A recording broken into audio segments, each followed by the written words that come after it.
ಹರ ಓಂ ಶಿವಾದಿತ್ರಯಮೂರ್ತಿರವತಾರಕಂ ಆರೂಢಃ ಶ್ರೀಸಿದ್ಧಶ್ಚ ಷಣ್ಮುಖಶ್ಚ ರಾಮನಾಮತ್ರಯೈರ್ಭೂತ್ವಾ ತ್ರಯೋರೇಕಂ ಮೂರ್ತಿಗುರುಃ ಗುರುನಾಥಾರೂಢ ಶಿವಪುತ್ರಯತೀಶ್ವರೌ ತಚ್ಚಿಷ್ಯಂ ಶಾಂತಿಸಾಗರಂ ನಿಜಗುಣಕೃತಿಭಾಷ್ಯಕೃತಂ ವಂದೇ ಚಿಕ್ಕರಾಮಾರೂಢಯತೀಶ್ವರಂ ಅಹಂ ವಂದೇ ಚಿಕ್ಕರಾಮಾರೂಢಯತೀಶ್ವರಂ.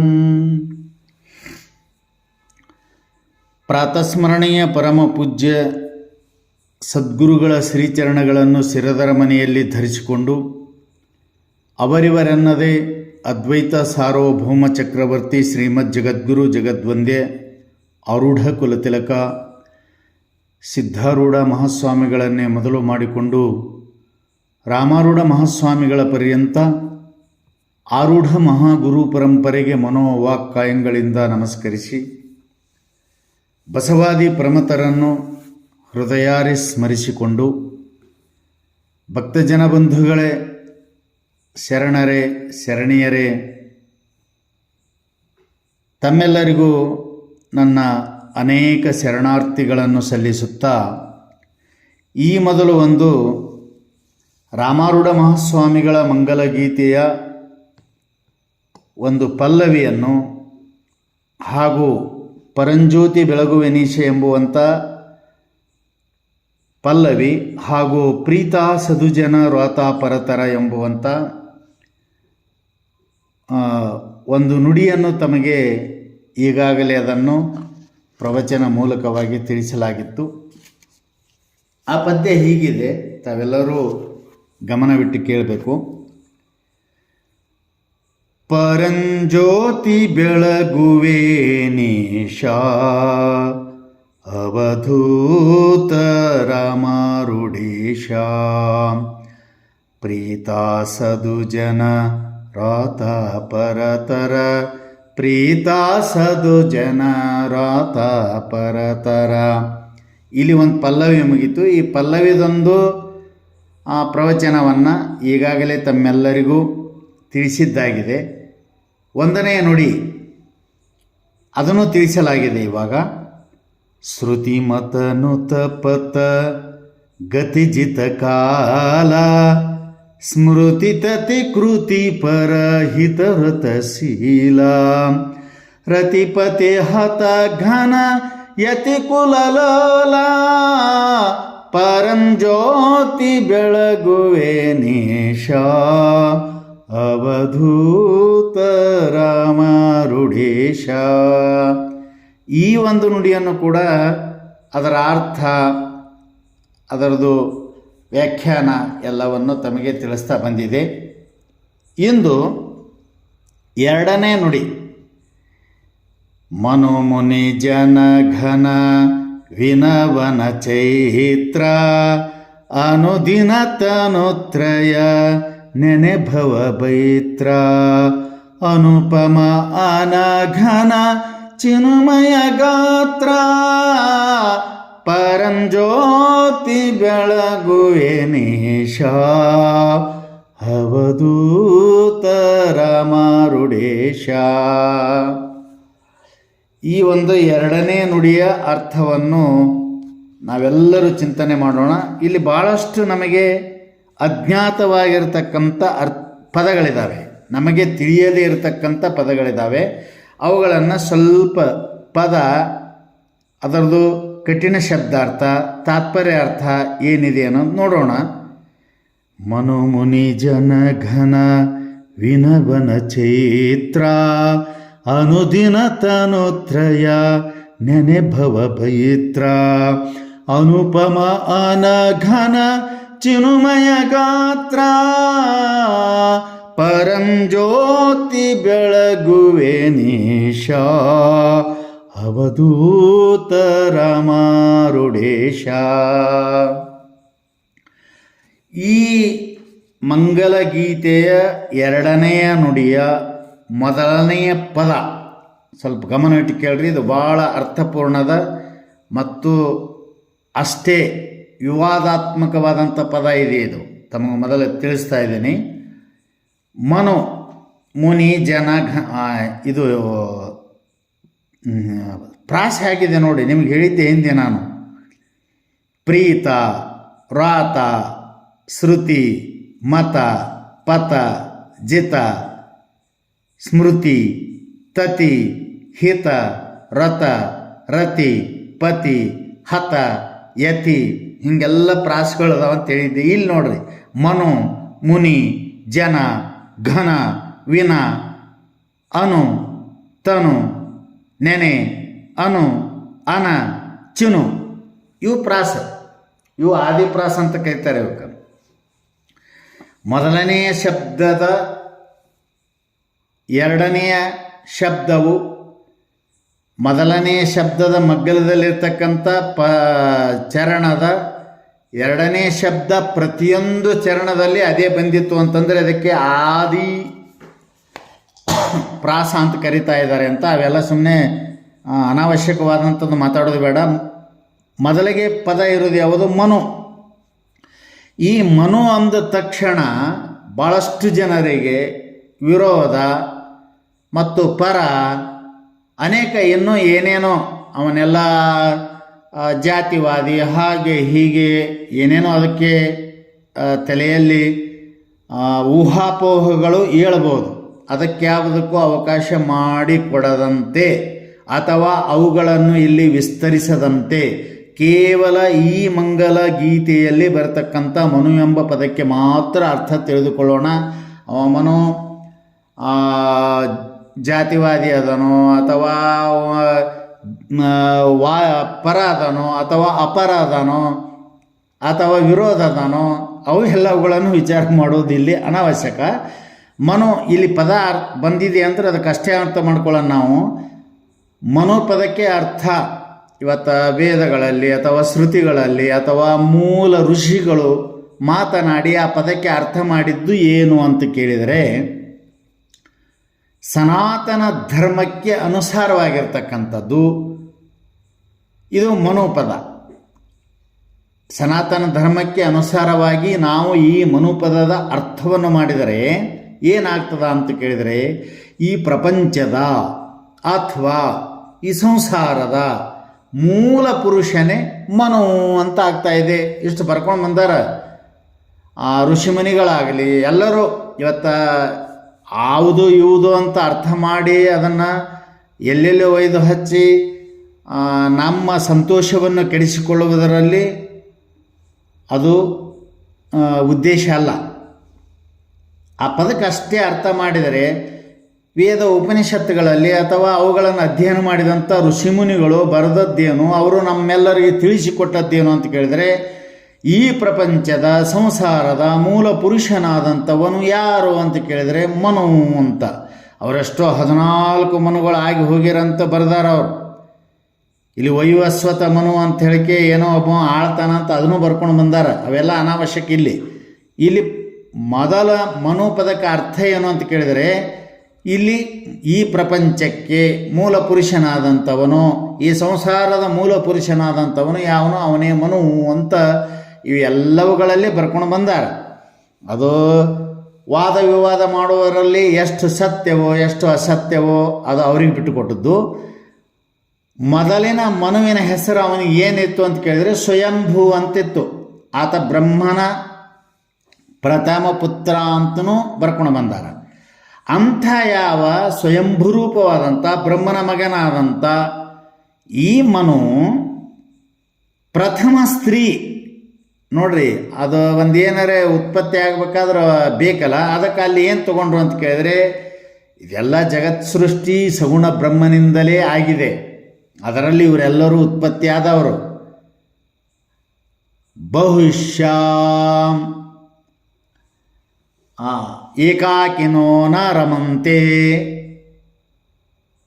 ಬಹುಶ್ಯಾಂ ಪ್ರಜಾಯಾಮ್ ಏತಿ ಅಂತ ಹಿಂಗೇನೋ ವೇದ ಉಪನಿಷತ್ತುಗಳಲ್ಲಿ ಬರ್ಕೊಂಡು ಬಂದಾರೆ. ನಾವು ಒಬ್ಬನೇ ಇದ್ದು ಬೇಜಾರಾಗಿದೆ, ಅನೇಕ ಪ್ರಜೆಗಳಾಗಬೇಕೆಂದು ಇಚ್ಛಿಸುತ್ತೇನೆ ಅಂತವ ಸಗುಣ ರೂಪವಾದಂಥ ಬ್ರಹ್ಮ ಈ ಪ್ರಕಾರವಾಗಿ ಸಂಕಲ್ಪ ಮಾಡಿದಾಗ ನೋಡ್ರಿ, ಇವತ್ತು ಮನುಷ್ಯರ ಸಂಕಲ್ಪವೇ ಏನೇನೋ ಸತ್ಯ ಆಗ್ತಿರ್ತಾವಂತ.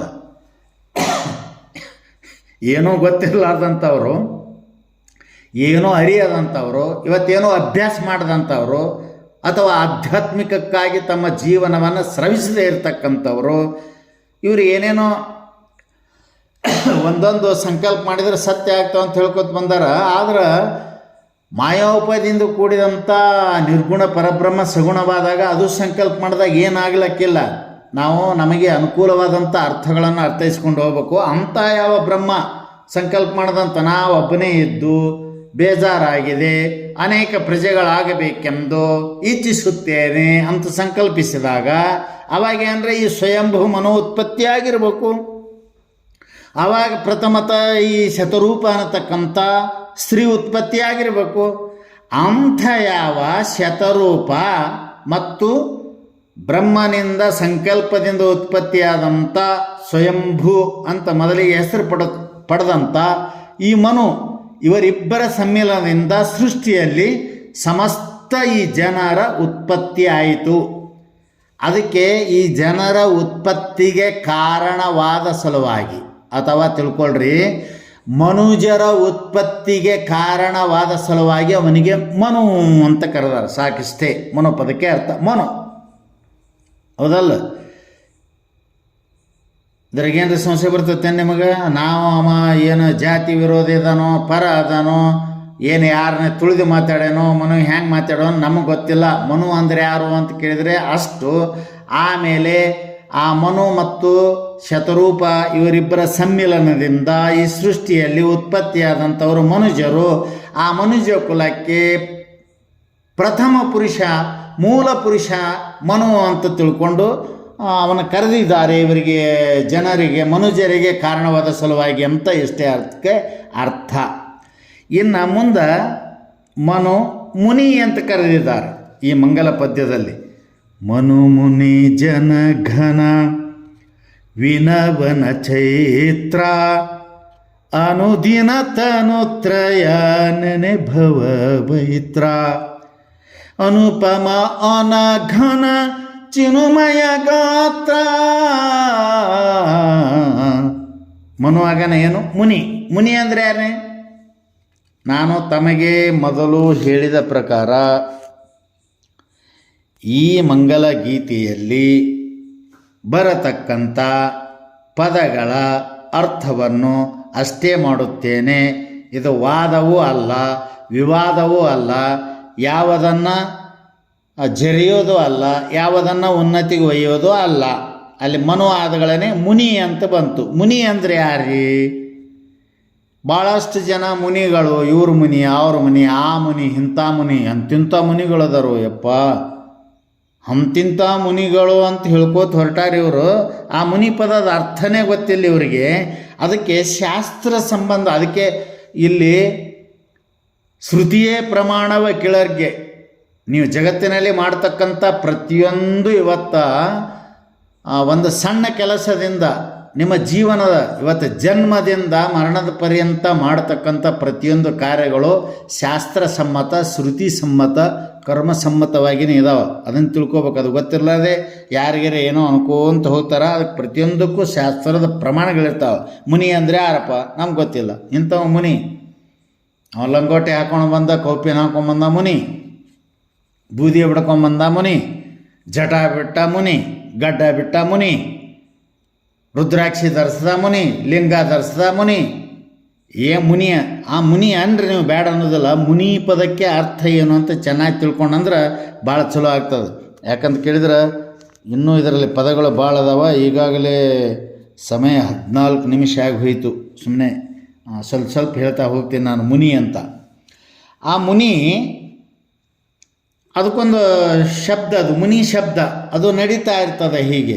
ಮುನಿಹಿ, ಮುನಿ, ಮುನಯಃ, ಮುನಿಂ, ಮುನಿ, ಮುನೀನ್, ಮುನಿನಾ, ಮುನಿಭ್ಯಾಂ, ಮುನಿಭಿಃ, ಮುನಯೋ, ಮುನಿಭ್ಯಾಂ, ಮುನಿಃ, ಮುನೇಃ, ಮುನಿಭ್ಯಾಂ, ಮುನಿಭಿಃ ಮುನೇಃ ಮುನ್ಯೋಃ ಮುನಿನಾಂ ಮುನೋ ಮುನ್ಯೋಹ ಮುನಿಷು ಅಂತ ಹೀಗೆಲ್ಲ ಅದು ಶಬ್ದ ನೋಡ್ಕೊಂಡು ಬರ್ತಿರ್ತದ. ಅವುಗಳ ಕಡೆ ಬೇಡ. ಮುನಿ ಅಂದರೆ ಯಾರು ಅಂತ ಕೇಳಿದರೆ ಅದು ಶಬ್ದ ಅದಕ್ಕೆ ಬೇರೆ ಬೇರೆ ಇದು ಮುನಿತ್ವ ಅಂತ ಬರ್ದಾರ, ಮುನಿಹಿ ಅಂತ ಬರ್ದಾರ. ಅವು ಪ್ರತಿಯೊಂದು ವಿಭಕ್ತಿಗಳಲ್ಲಿ ಈ ಪ್ರಕಾರ ನಡೀತದ ಅಂತ ಸುಮ್ಮನೆ ಸೂಚನೆ ಕೊಟ್ಟಂಗಾಯಿತು. ಅದಕ್ಕೆ ಅರ್ಥ ಏನು? ಆ ಮುನಿ ಶಬ್ದ ಹೇಗದ, ಅದು ಯಾವ ಲಿಂಗ, ಅದೆಲ್ಲ ಮುಗೀತು. 7 ವಿಭಕ್ತಿಗಳಲ್ಲಿ ಹೆಂಗೆ ನಡೀತದೆ ಅನ್ನೋದು ಗೊತ್ತಾಯಿತು. ಆದರೆ ಅದಕ್ಕೆ ಅರ್ಥ ಏನು ಅಂತ ಕೇಳಿದರೆ ಬಹಳ ಸುಂದರವಾದಂಥ ಅರ್ಥ ಬರೋದು. ನಾ ಹೇಳಿದ್ನಲ್ಲಿ ನಿಮಗೆ ಸುಮ್ಮನೆ ಬಾಹ್ಯಾಡಂಬರದಲ್ಲಿರ್ತಕ್ಕಂಥ ವೇಷವನ್ನು ನೋಡಿಕೊಂಡು, ಅವರ ಭೂಷಣವನ್ನು ನೋಡಿಕೊಂಡು, ಆಭೂಷಣ ನೋಡಿಕೊಂಡು ಇವನೇ ಮುನಿ ಅಂತಂತೀರಲ್ಲ, ಅದು ನೀವು ತಿಳಿದಂಥ ಮುನಿಗೆ ಮುನಿಹಿ ಅನ್ನುವಂಥ ಅರ್ಥ ಅಲ್ಲ. ಶಾಸ್ತ್ರ ಪ್ರಕಾರ ಅದಕ್ಕೆ ಶ್ರುತಿಯ ಪ್ರಮಾಣ. ಅದಕ್ಕೆ ಶ್ರೀಕೃಷ್ಣ ಪರಮಾತ್ಮ ಅರ್ಜುನನಿಗೆ ಉಪದೇಶ ಮಾಡುವಾಗ ತಸ್ಮಾತ್ ಶಾಸ್ತ್ರಂ ಪ್ರಮಾಣಂ ಅಂತ ಬರೆದರು.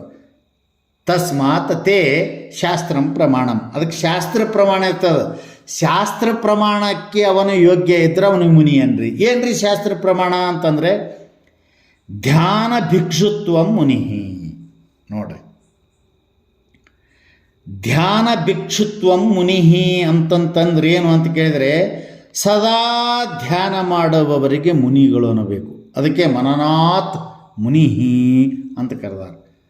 ಮನನ ಮಾಡ್ಬೇಕು. ಮನನ ಯಾರು ಮಾಡಂಗಿಲ್ಲ ಜಗತ್ತಿನಾಗ. ಇವತ್ತು ಭೂಮಿಗೆ ಬಿದ್ದಂಥ ಶಿಶುವನ್ನು ಮೊದಲು ಮಾಡಿಕೊಂಡು ಇವತ್ತು ಮರಣದ ಶೈಲಿರ್ತಕ್ಕಂಥ ಮನುಷ್ಯರ ಪರ್ಯಂತ ಎಲ್ಲರೂ ಸ್ಮರಣೆ ಮಾಡ್ತಾರೆ. ಏನು ಸ್ಮರಣೆ ಮಾಡಂಗಿಲ್ಲ? ಮನೆ ಹೆಂಗೆ, ಹೊಲ ಹೆಂಗೆ, ಹೆಂಡತಿ ಹೆಂಗೆ, ಮಕ್ಕಳು ಹೆಂಗೆ, ಅವ್ರಿಗೆ ಹೆಂಗೆ ಮಾಡಬೇಕು, ಮುಂದೆ ಹೆಂಗೆ ಮಾಡಬೇಕು, ಅದು ಏನು ಇದು ಏನು ಅಂತ ಸಾಯುತನ ಇದೇ ಸ್ಮರಣೆ ಇರ್ತದೆ. ಮತ್ತು ಈ ಸ್ಮರಣೆ ಮಾಡೋರಿಗೆ ಮುನಿ ಅಂತಾರೇನು? ಸದಾ ಧ್ಯಾನ ಮಾಡೋರಿಗೆ ಮುನಿ ಅಂತಾರೇನು?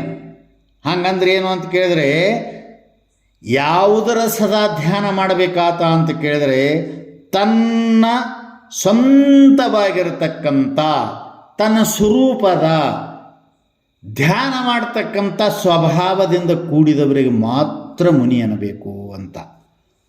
ನೋಡ್ರಿ, ಇದು ಯಾರಿಗೆ ಗೊತ್ತಿರ್ತದ? ಅದು ಗುರುಗಳಿಗೆ ಶರಣಾಗತ ಆಗಿ ನಿನ್ನ ಸ್ವರೂಪ ಏನು, ನಿನ್ನ ಸ್ವಂತ ರೂಪ ಏನು, ನೀ ಯಾರು, ಹೊರಗೆ ತೋರ್ತಕ್ಕಂಥ ದೇಹ, ಇಂದ್ರಿಯ, ಕರಣ, ಹಸು ಇವೆಲ್ಲ ಹೊರಗಿನು, ಆಮೇಲೆ ಹಸು, ಅಂತಃಕರಣ ಇವೆಲ್ಲ ಒಳಗಿನು, ಇವುಗಳೆಲ್ಲವಕ್ಕೂ ಬಿಟ್ಟು ಅದಕ್ಕೆ ಸಾಕ್ಷಿ ರೂಪವಾಗಿರ್ತಕ್ಕಂಥವ ನೀನು ಅಂತ ಗುರುಗಳು ಹೇಳಿದಾಗ ಅದರ ಪ್ರಕಾರವಾಗಿ ಅದಕ್ಕೆ ತನ್ನ ಸ್ವಂತ ಸ್ವಭಾವ ಅಂತ ಕರೀತಾರೆ. ಅದಕ್ಕೆ ಸ್ವಭಾವ, ತನ್ನದೇ ಭಾವ.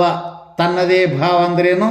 ಹೊರಗೆ ತೋರತಕ್ಕಂಥ ನಾಮರೂಪದಿಂದ ಕೂಡಿದೆ ಪ್ರಪಂಚಕ್ಕೆ ವಿಲಕ್ಷಣವಾಗಿರತಕ್ಕಂಥ ಅಸ್ಥಿಭಾತಿ ಪ್ರಿಯ ಸ್ವರೂಪದಿಂದ. ಅಸ್ಥಿ ಅಂದರೆ ಇರುತ್ತದೆ, ಭಾತಿ ಅಂದರೆ ಬೇಕಾಗಿರುತ್ತದೆ, ಪ್ರಿಯ ಅಂದರೆ ಆನಂದ ಸ್ವರೂಪ. ಇದು ಪರಮಾತ್ಮನ 3 ಸತ್ಯಂ ಶಿವಂ ಸುಂದರಂ.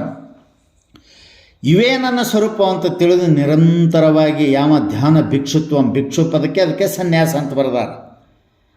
ಯಾವ ತನ್ನದೇ ಆದಂಥ ಸ್ವರೂಪದ ಧ್ಯಾನ ಮಾಡ್ತಕ್ಕಂಥ ಒಬ್ಬ ಸನ್ಯಾಸಿ. ಕಾವಿ ತೊಟ್ಟವ ಸನ್ಯಾಸಿ ಅಲ್ಲ. ಅದು ಭಾಳ ಅರ್ಥ ಅದಾವ, ಅದಕ್ಕೆ ಬೇಡ. ಅದಕ್ಕೆ ಇಲ್ಲಿ ಭಿಕ್ಷು ಅಂದರೆ ಯಾರು? ಸನ್ಯಾಸಿ. ಸನ್ಯಾಸಿ ಅಂದ್ಗಳೇನು ನಮ್ಮ ಎದುರಿನಲ್ಲಿ ಬರೋದು, ಅವ್ರ ಗಡ್ಡ ಬಿಟ್ಟಿರ್ಬೇಕು, ಕೂದಲ ಬಿಟ್ಟಿರ್ಬೇಕು, ರುದ್ರಾಕ್ಷಿ ಹಾಕಿರ್ಬೇಕು, ಕಾವಿ ಬಟ್ಟೆ ಧರಿಸಿರ್ಬೇಕು, ಅವಂಗೆ ಸನ್ಯಾಸಿ ಅಂತ. ಅದು ಸನ್ಯಾಸತ್ವ ಅಲ್ಲದು. ಧ್ಯಾನ ಭಿಕ್ಷುತ್ವಂ ಅಂತ. ಧ್ಯಾನ ಮಾಡುವವ ಸನ್ಯಾಸಿ. ಯಾವಾಗ ಮಾಡವ್ರಿ ಅಂದರೆ ಸದಾ ಧ್ಯಾನ ಮಾಡುವ ಸನ್ಯಾಸಿ. ಸದಾ ಧ್ಯಾನ ಮಾಡೋರು ಎಲ್ಲರೂ ಅದಾರಲ್ರಿ, ಅವರು ಸನ್ಯಾಸಿಗಳಾಗ್ತಾರೆ ಏನಂತ ಕೇಳಿದ್ರೆ ಅಲ್ಲಪ್ಪ.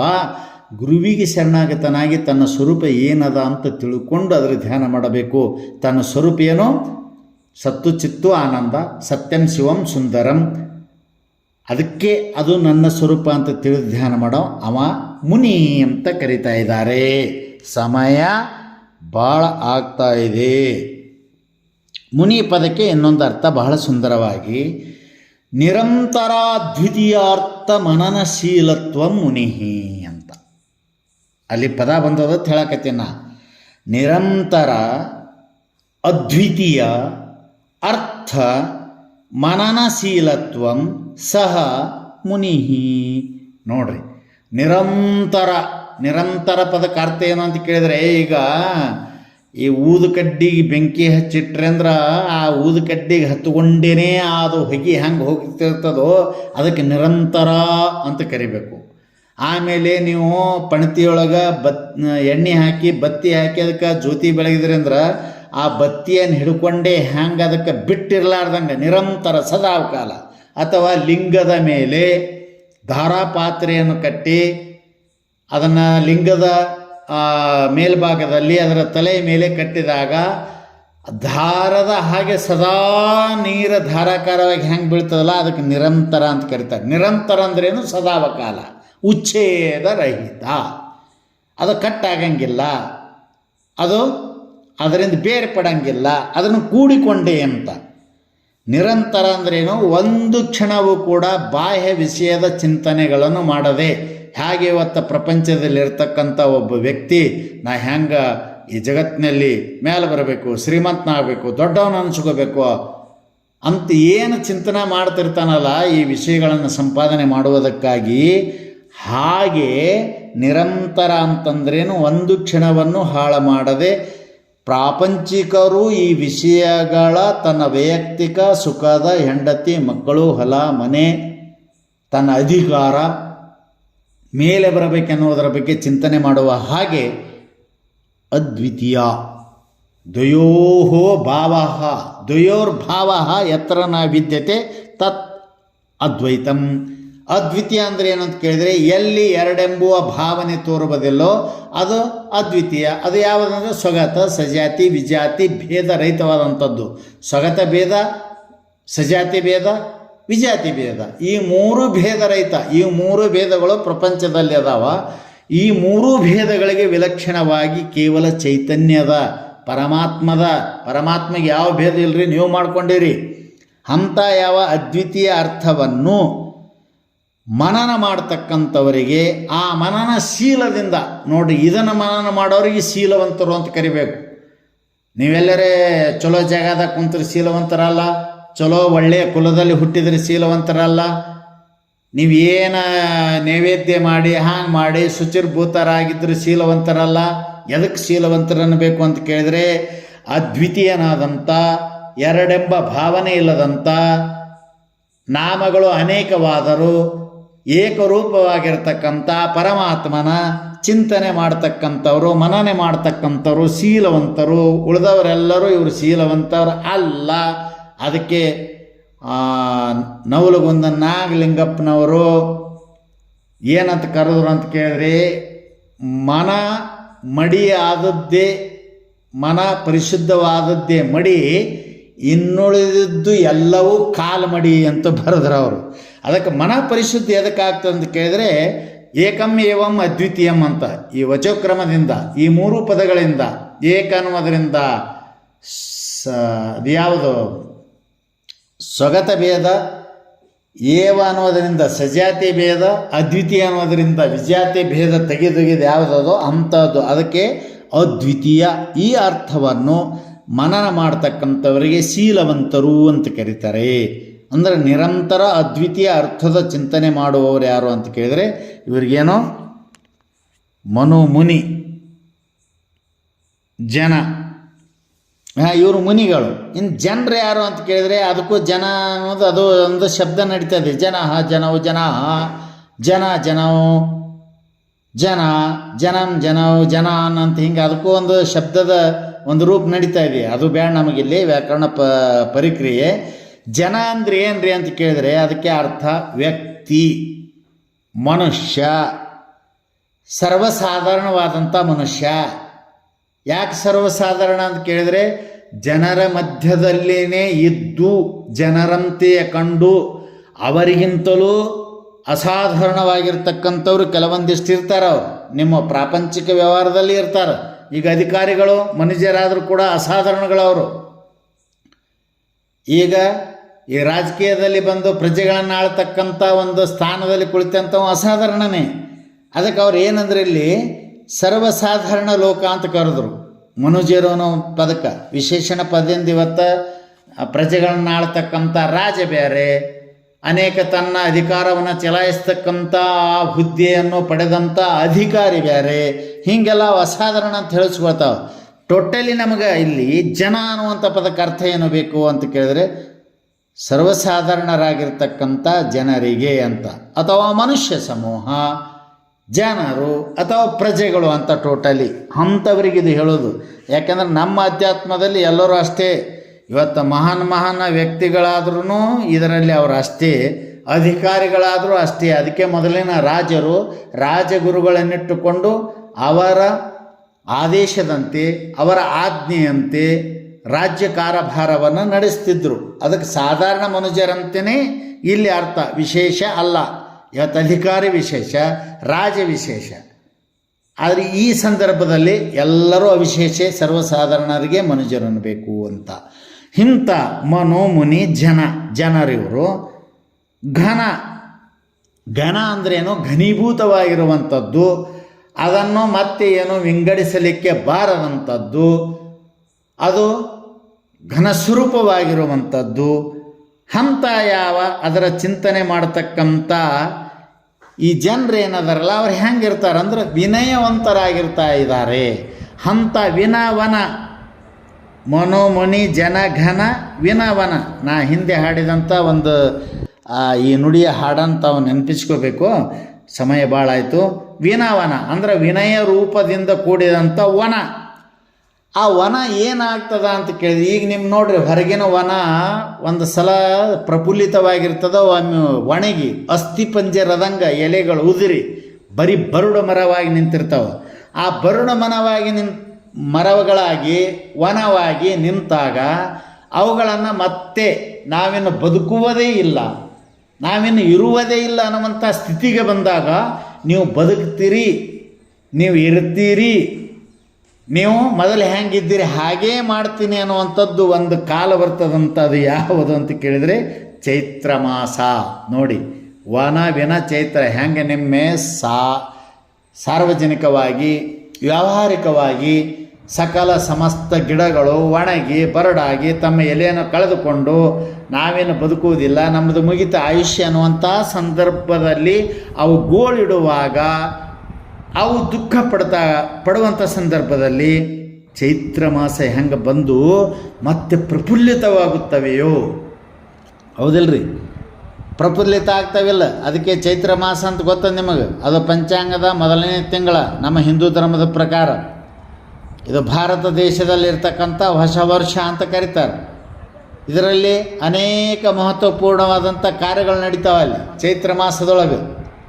ಚೈತ್ರ ಮಾಸದಲ್ಲಿ ಇರತಕ್ಕಂಥ ಹುಣ್ಣಿಮೆಗೆ ಅಥವಾ ಚಿತ್ರಾ ನಕ್ಷತ್ರದ ಚೈತ್ರ ಮಾಸದಲ್ಲಿ ಬರ್ತಕ್ಕಂಥ ಹುಣ್ಣಿಮೆ ಯಾವಾಗಿರ್ತದೆ ಅಂತ ಕೇಳಿದರೆ ಚಿತ್ರಾ ನಕ್ಷತ್ರದಲ್ಲಿ ಇರ್ತದೆ. ಆ ಚೈತ್ರ ಮಾಸಕ್ಕೆ ಎಷ್ಟು ಬೆಲೆ ಅದ ಅನ್ನೋದನ್ನು ಅರ್ಥ ಮಾಡ್ಕೊಳ್ರಿ ನೀವು. ಚಿತ್ತ ನಕ್ಷತ್ರದಲ್ಲಿ ಇರ್ತದೆ, ಅದಕ್ಕೆ ಚೈತ್ರ ಅಂತ ಕರೀತಾ ಇದ್ದಾರೆ. ಅಷ್ಟೇ ಅಲ್ಲದೆ ಸೃಷ್ಟಿಕರ್ತನಾದಂಥ ಬ್ರಹ್ಮ ಏನು ಮಾಡ್ಯಾನ ಅಂತ ಕೇಳಿದರೆ ಚೈತ್ರ ಮಾಸದ ಶುಕ್ಲ ಪಕ್ಷದ ಪ್ರತಿಪದದ ದಿವಸವೇ ಈ ಸೃಷ್ಟಿಯನ್ನು ನಿರ್ಮಾಣ ಮಾಡ್ಯಾನಂತ. ಈ ಸೃಷ್ಟಿಯ ರಚನೆ ಯಾವಾಗ್ಯದ ಅಂತ ಕೇಳಿದರೆ ಸೃಷ್ಟಿಕರ್ತನಾದಂಥ ಬ್ರಹ್ಮ ಚೈತ್ರ ಮಾಸದ ಶುಕ್ಲ ಪಕ್ಷದ ಪ್ರತಿಪದದ ದಿವಸ ಏನು ಮಾಡಿದ್ದಾನೆ ಅಂತ ಕೇಳಿದರೆ ಈ ಸೃಷ್ಟಿಯನ್ನು ರಚಿಸಿದ್ದಾನೆ. ಮತ್ತು ಸೃಷ್ಟಿಯ ಏನು ಮಾಡಿದ್ದಾನೆ ಅಂತ ಕೇಳಿದರೆ ಅಲ್ಲಿ ಆರಂಭ ಏನಿತ್ತು ಅಂತ ಕೇಳಿದರೆ ಸೃಷ್ಟಿಯ ಆರಂಭ ಅಲ್ಲಿಂದಲೇ ಮಾಡಿದ್ದಾನೆ. ಪ್ರಾರಂಭ ಆದದ್ದು ಚೈತ್ರ ಮಾಸದಿಂದ. ಮೊಟ್ಟ ಮೊದಲಿದ್ದದ್ದು ಯುಗದ ಆರಂಭ ಯಾವುದು ಅಂತ ಕೇಳಿದರೆ ಸತ್ಯಯುಗದ ಆರಂಭ ಕೂಡ ಚೈತ್ರ ಮಾಸದಲ್ಲಿನೇ ಆಗಿದೆ. ಇನ್ನು ಪುರಾಣ ರೀತಿಯಿಂದ ನಾವು ವಿಚಾರ ಮಾಡಿದರೂ ಕೂಡ ಇದೇ ತಿಂಗಳ ಚೈತ್ರ ಮಾಸದಲ್ಲಿ ಬರ್ತಕ್ಕಂಥ ಇದೇ ತಿಂಗಳದ ಪ್ರತಿಪದದಲ್ಲಿ ವೈಕುಂಠವಾಸಿಯಾಗಿರತಕ್ಕಂಥ ವಿಷ್ಣು ಭಗವಾನ್, ವಿಷ್ಣು ಪರಮಾತ್ಮ ಅವನ 10 ಅವತಾರಗಳನ್ನು ಎತ್ತಿದ್ದು ಯಾವುದು ಅಂತ ಕೇಳಿದರೆ ಇದೇ ಚೈತ್ರ ಮಾಸದಲ್ಲಿ. ಮೊಟ್ಟ ಮೊದಲನೇ ಅವತಾರ ಅಂದರೆ ಮತ್ಸ್ಯ ಅವತಾರದ ಅವತಾರವಾಗಿದೆ ಇದೇ ಮಾಸದಲ್ಲಿ. ಅದಕ್ಕೆ ಈ ಚೈತ್ರ ಮಾಸಕ್ಕೆ ಇಷ್ಟು ಏನದ ಅಂತ ಕೇಳಿದರೆ ಮಹತ್ವದ. ಅದಕ್ಕೆ ಮನೋ ಮುನಿ ಜನ ಘನ ವಿನವನ ಚೈತ್ರ.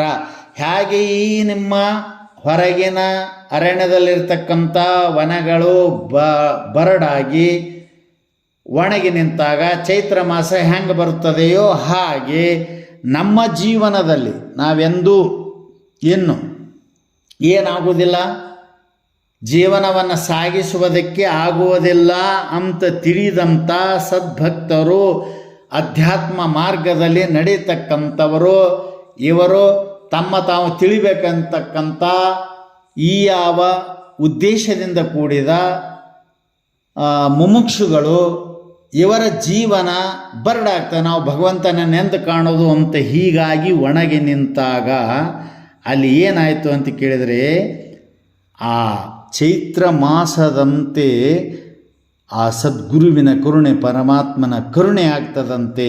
ಮತ್ತೆ ಅವನ ಮನಸ್ಸು ಅರಳಿ ನಾನೆಂದು ಒಣಗುವವನಲ್ಲ, ಬರಡಾಗುವವನಲ್ಲ, ಹೀನನಲ್ಲ ಎಂದು ಅದೇ ಮನುಷ್ಯನು ತಿಳಿದು ಮತ್ತೆ ಮುನ್ನುಗ್ಗುವಂತೆ ಮಾಡ್ತಾ ಇದೆ. ನಿನ್ನ ಇಲ್ಲಿ ಹೊರಗಿನ ಅರಣ್ಯವನ, ಒಳಗಿರತಕ್ಕಂಥ ನಿನ್ನ ಮನದವನ, ಅದನ್ನು ಚಿಗುರಿಸ್ತಕ್ಕಂಥದ್ದಕ್ಕೆ ಚೈತ್ರ ಮಾಸದಂತೆ ಆ ಪರಮಾತ್ಮನ ಅಭೇದ ಸ್ವರೂಪನಾದಂತನೇ ಅವಧೂತ ರಾಮಾರೂಢ. ಅದಕ್ಕೆ ಇಂಥ ಯಾವ ಚೈತ್ರ ಮಾಸ ರೂಪದಿಂದ ಅವನನ್ನು ಚಿಗುರಿಸಲಿಕ್ಕೆ ಬರುತ್ತಾ ಇದ್ದಾನೆ ಅಂತ. ಆಮೇಲೆ ಇನ್ನು ಈಗ ಹೀಗೆ ಚೈತ್ರ ಮಾಸ ಹೇಗೆ ಬಂದು ವನಗಳನ್ನು ಚಿಗಿಸಿ ಅದನ್ನು ಮರುಜೀವ ತುಂಬುತ್ತದೆಯೋ ಹಾಗೆ ಬರಡಾಗಿರತಕ್ಕಂಥ ಹೃದಯವೇ ಬರಡಾಗಿ ಮನವೆಂಬ ವನವೇ ಒಣಗಿ ನಿಂತಾಗ ಅಲ್ಲಿ ಚೈತ್ರ ರೂಪದಿಂದ ಕರುಣಾರೂಪವಾದಂಥ ರಸವನ್ನು ಹರಿಸಿದಾಗ ಆ ಮಾಸ ಅಂತ ಕರೀತಾರಲ್ಲ ಚೈತ್ರ ಮಾಸ, ಅದು ತುಂಬಿತು ಕರುಣ ಕಟಾಕ್ಷ ಅಂತದು ಬಂದಾಗ ಮುಂದೆ ಏನಾಯಿತು ಅಂತ ಕೇಳಿದರೆ ಅನುದೀನ ಪ್ರತಿನಿತ್ಯ ತನುತ್ರಯ ಅಂದ್ರೆ ನೋಡ್ರಿ, ಸ್ಥೂಲ ಶರೀರ, ಸ್ಥೂಲತನು, ಸೂಕ್ಷ್ಮತನು, ಕಾರಣತನು, ತನುತ್ರಯ ಅಂತ ಬಂದಲ್ಲ. ತ್ರಯ ಅಂದ್ರೆ 3, ತನು ಅಂದ್ರೆ ಈ ಶರೀರ, 3 ಶರೀರ ಅದಾವಂತ. ಹಂಗಂದ್ರೆ ಏನ್ರಿ ಅಂತ ಕೇಳಿದ್ರೆ ಸ್ಥೂಲ ಸೂಕ್ಷ್ಮ ಕಾರಣ. ಸ್ಥೂಲ ಸೂಕ್ಷ್ಮ ಕಾರಣ ಅಂದ್ರೆ ಏನ್ರಿ ಅಂತ ಕೇಳಿದ್ರೆ ಇಲ್ಲಿ ಸ್ವಲ್ಪ ಗಮನ ಕೊಡಬೇಕು. ಇಬ್ಬರಿಗೆ ಯಾವುದು ಕಾಣಿಸ್ತದೋ ಅದು ಸ್ಥೂಲ ಅನ್ಬೇಕು. ಇವತ್ತು ನಮ್ಮ ಶರೀರ ನನಗೂ ಕಾಣಿಸ್ತದೆ, ನನ್ನ ಎದುರಿನಲ್ಲಿ ಇದ್ದವನಿಗೂ ಕಾಣಿಸ್ತದೆ, ಇದು ಸ್ಥೂಲ ಶರೀರ. ತನಗೂ ಹಾಗೂ ತನ್ನ ಎದುರಿನಲ್ಲಿ ಇದ್ದವರಿಗೆ, ಬೇರೆಯವರಿಗೆ ಅಂದ್ರೇನು ಇಬ್ಬರಿಗೆ ತೋರುವುದು ಸ್ಥೂಲ ಶರೀರ. ಆಮೇಲೆ ಒಬ್ಬರಿಗೆ ಕಾಣಿಸುವುದು ಸೂಕ್ಷ್ಮ ಶರೀರ. ನಿಮ್ಗೆ ಗೊತ್ತಾಗಬೇಕು ಅಂಥದ್ದು. ಅದು ಸೂಕ್ಷ್ಮ ಶರೀರ ಅಂದರೆ ಏನ್ರಿ ಅಂತ ಕೇಳಿದ್ರೆ, ಮಲ್ಕೊಂಡಿರ್ತಾನೆ ಮನುಷ್ಯ, ಊಟ ಮಾಡಿ ನೆಮ್ಮದಿಯಿಂದ ಆರಾಮ ನಿದ್ರೆ ಮಾಡಾಗ ಅಥವಾ ಅರನಿದ್ರೆಯಳೆ ಒಂದು ಕನಸು ಬೀಳ್ತದೆ. ಆ ಕನಸಿನೊಳಗೆ ಎಲ್ಲೋ ಬೆಂಗಳೂರು ಆದಂಗೆ, ಮುಂಬೈ ಆದಂಗೆ, ಸಂತೆ ಹೋದಂಗೆ, ವ್ಯಾಪಾರ ಮಾಡ್ದಂಗೆ, ಹೆಂಡತಿ ಮಕ್ಕಳು ಕೂಡಿದ್ದಂಗೆ, ಏನೇನೋ ರೊಕ್ಕ ಎಣಿಸದಂಗೆ ಇದೆಲ್ಲ ನಡೀತಾ ಇರ್ತದೆ. ಆ ನಡೆದದ್ದನ್ನು ಬೆಳಗ್ಗೆ ಎದ್ದು ಹೇಳಿದ್ರೆ ಮತ್ತೊಬ್ಬರು ನಂಬುವುದಿಲ್ಲ. ಯಾಕಂದ್ರೆ ಅದು ಅವನ ಒಬ್ಬಿಗೆ ಗೊತ್ತಿರ್ತದೆ. ಆ ಸೂಕ್ಷ್ಮ ಶರೀರದಲ್ಲಿನೇ ಕನಸೆಂಬುವಂಥ ಸ್ವಪ್ನವೆಂಬುವಂಥ ಅವಸ್ಥೆ ನಡೀತಾ ಇರ್ತದೆ. ಅದನ್ನು ತಾನೇ ನೋಡಿರ್ತಾನೆ. ಆ ಕನಸಿನ ಅನುಭವ ಎದ್ದು ಕೂತ್ರೂ ಇರ್ತದೆ. ಅದನ್ನು ಬೇರೆದವ್ರಿಗೆ ಹೇಳಿದರೆ ನಂಬುವುದಿಲ್ಲ. ಯಾಕೆ ಅವನು ನೋಡಿರೋದಿಲ್ಲ, ನೋಡ್ದೆ ಒಬ್ಬನೇ. ಅದಕ್ಕೆ ಸೂಕ್ಷ್ಮ ಶರೀರ ಒಬ್ಬನಿಗೆ ತನಗೇ ಗೊತ್ತಾಗ್ತದೆ. ಇನ್ನೊಂದು ಕಾರಣ ಶರೀರ ಇದು ತನಗೂ ಗೊತ್ತಾಗೋದಿಲ್ಲ, ಮತ್ತೊಬ್ಬರಿಗೂ ಗೊತ್ತಾಗೋದಿಲ್ಲ. ನಾವೇನು ಘೋಡವಾದಂಥ ನಿದ್ರೆಯನ್ನು ಅನುಭವಿಸ್ತೀವಲ್ಲ ಆವಾಗ ಅದು ಯಾವುದು ಆಗುವುದಿಲ್ಲ. ಅಂಥ ತನುತ್ರಯ. ಆ ತನುತ್ರಯದಲ್ಲಿ ಇವತ್ತು ಸ್ಥೂಲ ತನುವಿನಲ್ಲಿ ಆಗತಕ್ಕಂಥ ಜಾಗ್ರದ ಅವಸ್ಥೆ, ಸೂಕ್ಷ್ಮ ತನುವಿನಲ್ಲಿ ಆಗತಕ್ಕಂಥ ಸ್ವಪ್ನಾವಸ್ಥೆ, ಕಾರಣ ಶರೀರದಲ್ಲಿ ಆಗತಕ್ಕಂಥ ನಿದ್ರಾವಸ್ಥೆ, ಜಾಗ್ರ ಸ್ವಪ್ನ ಸುಷುಪ್ತಿಗಳಲ್ಲಿ ಅಂದ್ರೇನು, ತನುತ್ರಯದಲ್ಲಿ ಅಂದ್ರೇನು, ಆ ತನುತ್ರಯಕ್ಕೆ ಅಂಟಿಕೊಂಡು ತೋರತಕ್ಕಂಥ 3 ಅವಸ್ಥೆಗಳಲ್ಲಿ ಸದಾವ ಕಾಲ ಯಾರು ಆ ಪರಮಾತ್ಮನನ್ನು ಅಥವಾ ತನ್ನ ಸ್ವರೂಪವನ್ನು ನೆನೆಯುತ್ತಾನೆಯೋ, ನೆನೆಭವ, ಈ ನೆನೆಯುವವನಿಗೆ ಭವಪೈತ್ರ. ಭವ ಅಂತಂದ್ರೇನೋ ಭೂಭವ ಧಾತುವಿನಿಂದ ಉತ್ಪತ್ತಿಯಾದಂಥ ಪದ. ಅದಕ್ಕೆ ಆಗು, ಉಂಟಾಗುವಂಥ. ಏನು ಉಂಟಾಗ್ಯದ ಅಂತ ಕೇಳಿದರೆ 84 ಲಕ್ಷ ಜೀವರಾಶಿಗಳಲ್ಲಿ ಜನ್ಮವೆತ್ತುವುದು ನಮಗೆ ಉಂಟಾಗಿದೆ. ಜನ್ಮವೆತ್ತಿ ಮರಳಿ ಪುನರಪಿ ಮನನಂ, ಪುನರಪಿ ಜನನಂ, ಪುನರಪಿ ಜನನಿ ಜಠರೇಶೇನೆಂಬಂತ ಶಂಕರ ಹೇಳ್ದಂಗೆ ಭವ ಪದಕ್ಕೆ ಅರ್ಥ ಹುಟ್ಟುವುದು ಸಾವುದು. ಇಂಥ ಹುಟ್ಟು ಸಾವುಗಳೆಂಬುವ ಈ ಯಾವ ಮಹಾ ನದಿಗೆ, ಈ ನದಿ ಹರಿದು ಹೋಗ್ತದಲ್ಲ ಹೊಳೆಗೆ, ಇದಕ್ಕೆ ಬೈತ್ರ ಅಂತಂದ್ರೇನು? ನಾಮೆ, ದೋಣಿ, ಹಡಗು. ಇದರಲ್ಲಿ ಆ ಹಡಗಿನಲ್ಲಿ ಯಾರೋ ತನುತ್ರಯ ಅಂದ್ರೇನು? ಮೂರು ದೇಹ, ಮೂರು ದೇಹಗಳಲ್ಲಿ ಆಗ್ತಕ್ಕಂಥ ಮೂರು ಅವಸ್ಥೆ.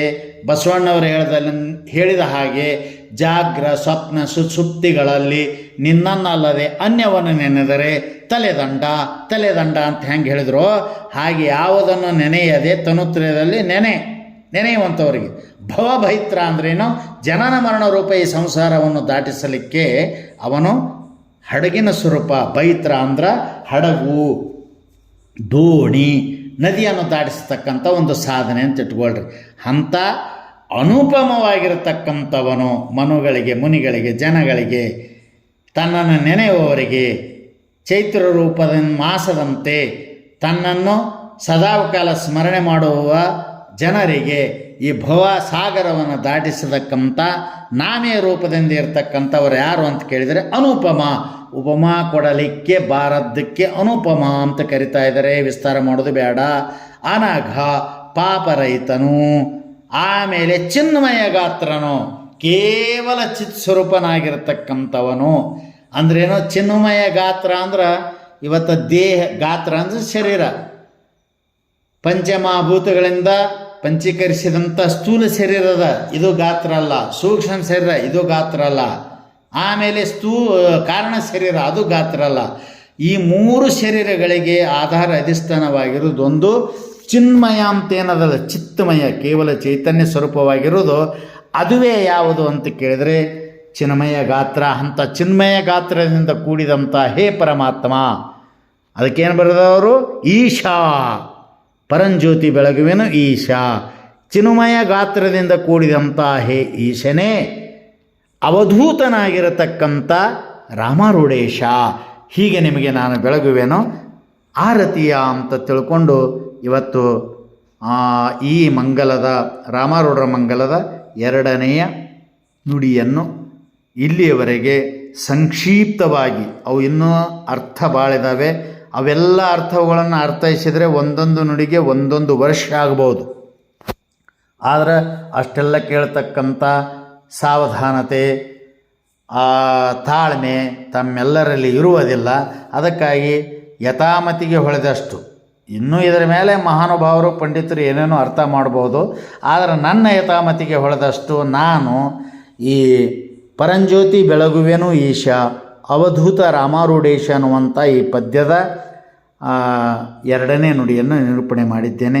ತಾವೆಲ್ಲರೂ ತಿಳಿದು ಇದನ್ನು ಅರ್ಥೈಸಿಕೊಂಡು ಆನಂದವನ್ನು ಪಡೆಯಿರಿ, ಸಂತೋಷಿಗಳಾಗಿರಿ ಅಂತ ಹೇಳಿ ಇವತ್ತಿನ ಈ ಮಂಗಲಗೀತೆಗೆ ವ್ಯಾಖ್ಯಾನಕ್ಕೆ ಮಂಗಲ ಮಾಡೋಣ. ಹರಿ ಓಂ ತತ್ಸತ್.